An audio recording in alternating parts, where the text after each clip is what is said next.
press the bell icon on the YouTube app and never miss another update. बिस्मिल्लाहिर्रहमानिर्रहीम। जैसे हमारी पहचान हमारे आईडी कार्ड नंबर और फिंगरप्रिंट से होती है, इसी तरह एटम की आइडेंटिफिकेशन और उसकी शनाख्त उसके एटॉमिक नंबर और उसके एटॉमिक स्पेक्ट्रम से की जाती है। जैसे हमारे हाथों की उंगलियों के फिंगरप्रिंट्स और हमारा आईडी कार्ड नंबर दूसरे शख्स से मुख्तलिफ होता है और इसको यूज़ करके हम किसी भी शख्स के बारे में इंफॉर्मेशन ले सकते हैं, उसका बायोडाटा लिया जा सकता है। इसी तरह एटम्स की पहचान और उसकी शनाख्त उसके एटॉमिक नंबर और उसके एटॉमिक स्पेक्ट्रम से होती है और इसको यूज़ करके हम एटम्स के बारे में इंफॉर्मेशन ले सकते हैं कि पीरियोडिक टेबल में वो किस पीरियड और किस ग्रुप में एग्जिस्ट करता है। एटम में इलेक्ट्रॉन की ट्रांजिशन के दौरान इलेक्ट्रॉन फोटॉन्स की फॉर्म में एनर्जी रिलीज़ करता है और रिलीजिंग फोटॉन्स के डिफरेंट पैटर्न होते हैं और इस पैटर्न को यूज़ करके हम एटम्स को आइडेंटिफाई कर सकते हैं। इस प्रोसेस को एटॉमिक स्पेक्ट्रम कहा जाता है। एटम के सेंटर में न्यूक्लियस होता है और इसके अराउंड इलेक्ट्रॉन रिवॉल्व कर रहे होते हैं, जिसे हम एनर्जी लेवल्स कहते हैं। और हर एनर्जी लेवल्स की डिफरेंट और फिक्स एनर्जी होती है। जैसे कि we have a atom, so atom के सेंटर में जो है वो न्यूक्लियस होगा और इसके अराउंड जो है डिफरेंट एनर्जी लेवल्स होते हैं, जैसे कि और इन एनर्जी लेवल्स के डिफरेंट जो है वो नेम्स होते हैं, जैसे के शेल, एल, एम, इसी तरह N1, N2, N3। जब इलेक्ट्रॉन्स के शेल में रिवॉल्व कर रहा होगा अराउंड द न्यूक्लियस, तब इसकी एनर्जी डिफरेंट होगी। इसी तरह जब इलेक्ट्रॉन जो है वो एल शेल में रोटेट करेगा अराउंड द न्यूक्लियस, इसकी एनर्जी यहाँ पे डिफरेंट होगी। और जब इलेक्ट्रॉन एम शेल में न्यूक्लियस के अराउंड रिवॉल्व करेगा तो इसकी एनर्जी डिफरेंट होगी, क्योंकि हर एनर्जी लेवल्स की एनर्जी जो है वो एक दूसरे से डिफरेंट होती है। और जब इलेक्ट्रॉन जो है वो लो ऑर्बिट, लो एनर्जी लेवल, जो एनर्जी लेवल न्यूक्लियस के जितना करीब होगा उसकी एनर्जी उतनी ही कम होगी, लेकिन फोर्स ऑफ अट्रैक्शन जो है वो उसकी ज़्यादा होगी। और इस जिस तरह हम न्यूक्लियस से अवे मूव करते जाएंगे, जैसे कि एल शेल, एम शेल, उसी तरह एनर्जी जो है वो एनर्जी लेवल्स की बढ़ती जाती है, लेकिन फोर्स ऑफ अट्रैक्शन जो है वो कम होती रहती है। तो सिमिलरली तो न्यूक्लियस के अराउंड जो है जो फर्स्ट एनर्जी लेवल में फोर्स ऑफ अट्रैक्शन जो है वो इलेक्ट्रॉन की और न्यूक्लियस के दरमियान ज़्यादा होगी इलेक्ट्रोस्टैटिक फोर्स, लेकिन उसकी एनर्जी जो है वो कम होती जाएगी। और जैसे ही हम एटम्स के दूर मूव करते रहेंगे, इलेक्ट्रॉन जो है अवे रिवॉल्व करेंगे, तो एनर्जी जो है वो बढ़ती जाएगी, लेकिन फोर्स ऑफ अट्रैक्शन जो है वो लेस होती जाती है।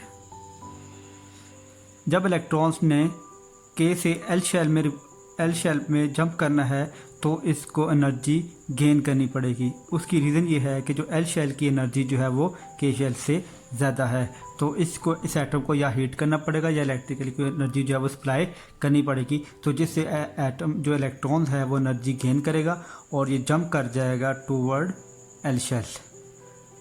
इसी तरह अगर इसको मज़ीद हम एनर्जी देते हैं, इलेक्ट्रॉन ने अगर जो है वो एम शेल में रिवॉल्व करना है तो इसको मज़ीद एनर्जी जो है रिक्वायर्ड होगी। और इसको अगर हम और ज़्यादा एनर्जी जो है वो प्रोवाइड करते हैं तो इलेक्ट्रॉन जो है वो के एल शेल से एम शेल में जो है वो रिवॉल्व करेगा और उसकी यहाँ पे इसकी एनर्जी जो है वो डिफरेंट होगी। और जैसे इलेक्ट्रॉन जो है वो जंप कर रहा है from lower energy level to high energy level, तो इस प्रोसेस को हम कहते हैं एक्साइटेशन ऑफ द इलेक्ट्रॉन, के इलेक्ट्रॉन जो है वो लो एनर्जी लेवल से हायर एनर्जी लेवल में मूव कर रहा है। इसी तरह इलेक्ट्रॉन जो है वो हाई एनर्जी लेवल से लो एनर्जी लेवल में मूव करता है, क्योंकि ये जो एक्साइटेड स्टेट में इसकी ये बहुत ही मिनिमम टाइम के लिए जो स्टे करता है और उसके बाद दोबारा जो है ये रिवर्स होता है और ये दोबारा जो है वो हाई एनर्जी लेवल से लो एनर्जी लेवल में मूव करता है। और इसका जो टाइम होता है वो 10⁻⁻8 सेकंड होता है। 10⁻⁻8 सेकंड तक जो इलेक्ट्रॉन जो है वो हाई एनर्जी लेवल में जो है रोटेट कर सकता है। ये बहुत कम टाइम होता है और इसके बाद स्पॉन्टेनियसली जो है वो ये लोअर एनर्जी लेवल की तरफ जो है मूव करना शुरू कर देता है। जब इलेक्ट्रॉन जो है वो हाई एनर्जी लेवल से लो एनर्जी लेवल में मूव करेगा तो उसको जो है वो कुछ एनर्जी जो है वो रिलीज़ करनी पड़ेगी, क्योंकि जो एल शेल है हमारे पास यहाँ पे, इसकी एनर्जी जो है वो एम शेल से बहुत कम है, तो इसको एनर्जी जो है वो कुछ रिलीज़ करनी पड़ेगी। और जो एनर्जी रिलीज़ होगी वो एनर्जी रिलीज़ होगी in the term of photon. वो energy in term of photon जो है वो रिलीज़ होगी। जब एनर्जी फोटोन की फॉर्म में, और इस प्रोसेस को जो है हम डी एक्साइटेशन ऑफ जो है वो इलेक्ट्रॉन कहते हैं। मतलब जब इलेक्ट्रॉन जो है मूव करता है from high energy level to lower energy level, और जो फोटोन हमें जो है वो मिलेगा, इस फोटोन्स के डिफरेंट पैटर्न्स होंगे। कोई भी हर एटम से जब भी ये डी एक्साइटेशन के दौरान फोटोन्स जब एमिट होंगे तो उसके डिफरेंट पैटर्न होंगे। उस पैटर्न को यूज़ करके हम एटम्स की आइडेंटिफिकेशन कर सकते हैं बाय यूजिंग एक्सआरडी। एक्सआरडी एक मेथड होता है, एक टेक्निक होती है जिससे हम एटम्स की जो है वो पैटर्न को जब स्टडी करते हैं, और उससे हम ऑसिलोस्कोप को भी यूज़ करके हम उसके जो है वो पैटर्न को देख सकते हैं, और हमें इससे ये इन्फॉर्मेशन मिल सकती है कि ये एटम की प्रॉपर्टी जो है वो क्या होगी। तो ये एक जो है मेथड है जिसे जो है हम एटॉमिक स्पेक्ट्रम कहते हैं। तो एटॉमिक स्पेक्ट्रम ये टेक्निक होती है जिससे हम एटम की जो है वो आइडेंटिफिकेशन जो है वो करते हैं। सिमिलरली जो है फोटोन होता है हमारे पास, एमिट होता है डी एक्साइटेशन के दौरान, और वो उसके डिफरेंट पैटर्न होता है। उस पैटर्न को जो है हम एक्सआरडी से स्टडी करते हैं, तो जिससे हमें आइडिया हो जाता है कि ये एटम जो है वो किस एलिमेंट्स का है। मतलब ये पीरियोडिक टेबल में किस एलिमेंट्स का है। पीरियोडिक टेबल में हर ग्रुप्स और हर पीरियड में की डिफरेंट जो है वो प्रॉपर्टी है। अगर हम डाउन द ग्रुप जाते हैं तो पीरियोडिक टेबल में तो एटम्स का जो साइज़ है वो इंक्रीज़ करता रहता है। तो वो जो जिनसे एटम का साइज़ इंक्रीज़ करेगा तो वो सेम जो है वो ग्रुप में होंगे। तो इसी तरह जो है वो एटम की पहचान उसके एटॉमिक नंबर से भी होती है। जैसे कि एटॉमिक नंबर, जैसे कि हमारे पास जो है वो हाइड्रोजन एटम है, तो हाइड्रोजन एटम के जो है वो डिफरेंट आइसोटॉप्स होते हैं बेशक। जैसे कि हाइड्रोजन एटम के जो है 3 आइसोटॉप्स होते हैं हमारे पास। एटॉमिक नंबर यहाँ पे लिखते हैं और मास नंबर इसका यहाँ पे होता है, और एटॉमिक नंबर सेम रहेगा लेकिन उसके मास नंबर डिफरेंट होते जाएंगे। इसे हम जो है वो आइसोटॉप्स कहते हैं। तो आइसोटॉप्स में क्या होता है कि एटम्स का एटॉमिक नंबर सेम रहता है लेकिन उसके मास नंबर जो है वो इंक्रीज करता रहेगा। ये बिल्कुल उसी तरह है जैसे एक शख्स का जो है वो मास इंक्रीज करता जाए। मतलब एक शख्स जो है वो सिंपल इंसान बॉडी में वो मोटा होता जाए और उसका, लेकिन वो उसकी आइडेंटिफिकेशन तो सेम रहेगी ना। अगर मास नंबर चेंज होने से उसकी आइडेंटिफिकेशन पे कोई फ़र्क नज़र नहीं आएगा। तो जिस तरह हाइड्रोजन के डिफरेंट आइसोटॉप्स है, तो इन पीरियोडिक टेबल्स में जो एलिमेंट्स जो है वो अरेंज किए गए हैं वो on the basis of increase in their atomic number. Atomic number के इंक्रीज़ करने की बेस पे जो है वो पीरियोडिक टेबल में एलिमेंट्स को अरेंज किया हुआ, क्योंकि एटॉमिक नंबर से ही हम किसी एटम्स के बारे में इंफॉर्मेशन जो है वो ले सकते हैं, ना कि उसके जो है वो मास नंबर से। क्योंकि मास नंबर हमारे पास हाइड्रोजन सेम एक ही ये हाइड्रोजन एटम्स के हैं, तो यहाँ पे क्या उनके एटॉमिक नंबर तो सेम है लेकिन उनके मास नंबर जो है वो डिफरेंट हो रहे हैं। अगर हम पीरियोडिक टेबल में एटम्स को, एलिमेंट्स को जो है वो उनकी मास नंबर की बेस पर जो है वो अरेंज करते तो हमारे पास बहुत से एरर आते। इसीलिए एटम्स को जो एलिमेंट्स को जो है पीरियोडिक टेबल में उनके इंक्रीज इन एटॉमिक नंबर की बेस पे जो है वो सेट किया गया है। हमारे पास एटॉमिक स्पेक्ट्रम की 2 टाइप्स होती हैं। एक जो फर्स्ट टाइप है वो है एमिशन स्पेक्ट्रम,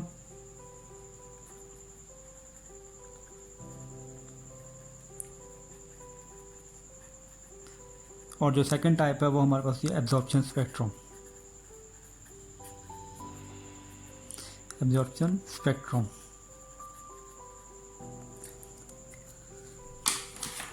जो एमिशन स्पेक्ट्रम होता है वो प्रोड्यूस होता है व्हेन एनर्जी इज रिलीज्ड। जैसे कि एक्साइटेशन स्टेट में, जो लास्ट एनर्जी लेवल में एक्साइटेड स्टेट में एटम्स जब जो है वो मूव करता है लोअर एनर्जी लेवल्स में, तो उसको एनर्जी रिलीज़ करनी पड़ती है, क्योंकि यहाँ पे जो एल शेल की एनर्जी जो है वो एम शेल से लेस है। तो एनर्जी जो है वो रिलीज़ करेगा तो वो इन टर्म ऑफ फोटोन होगी। तो इस प्रोसेस को हम कहेंगे एमिशन स्पेक्ट्रम। तो emission spectrum it is produced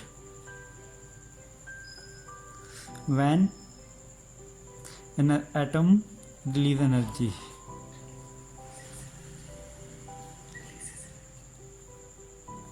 तो सिमिलरली एब्जॉर्प्शन स्पेक्ट्रम क्या होता है? It is produced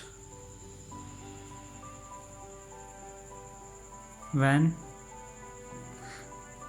an atom absorb energy. Similarly जैसे कि जब इलेक्ट्रॉन्स ने जो है वो के एनर्जी लेवल से एल एनर्जी लेवल में जो है वो मूव करना है, जब जंप करना है, तो इसको एनर्जी जो है वो एब्जॉर्ब करनी पड़ेगी। उसकी रीज़न ये है कि जो एल शेल की एनर्जी जो है वो के शेल से ग्रेटर है, तो इसीलिए जब इसको एनर्जी जो है एब्जॉर्ब करनी पड़ेगी और इसमें जो स्पेक्ट्रम प्रोड्यूस होगा वो हम होगा एब्जॉर्प्शन स्पेक्ट्रम। जब इलेक्ट्रॉन एनर्जी रिलीज़ करता है तो वो फोटॉन्स की फॉर्म में रिलीज़ होती है जो कि डिफरेंट कलर्स में होती है। वो डिपेंड करता है कि इलेक्ट्रॉन्स किस एनर्जी लेवल से एनर्जी जो है वो रिलीज़ कर रहा है। अगर इलेक्ट्रॉन एम एनर्जी लेवल से एनर्जी रिलीज़ कर रहा है फोटॉन की फॉर्म में तो उसका कलर डिफरेंट होगा। और आमतौर पर जो कलर होते हैं वो होते हैं ब्लू, ग्रीन और वायलेट। और ये जो कलर्स होंगे ये विजिबल रीजन में भी लाया कर सकते हैं और इनविजिबल रीजन में भी लाया कर सकते हैं। So in emission spectrum it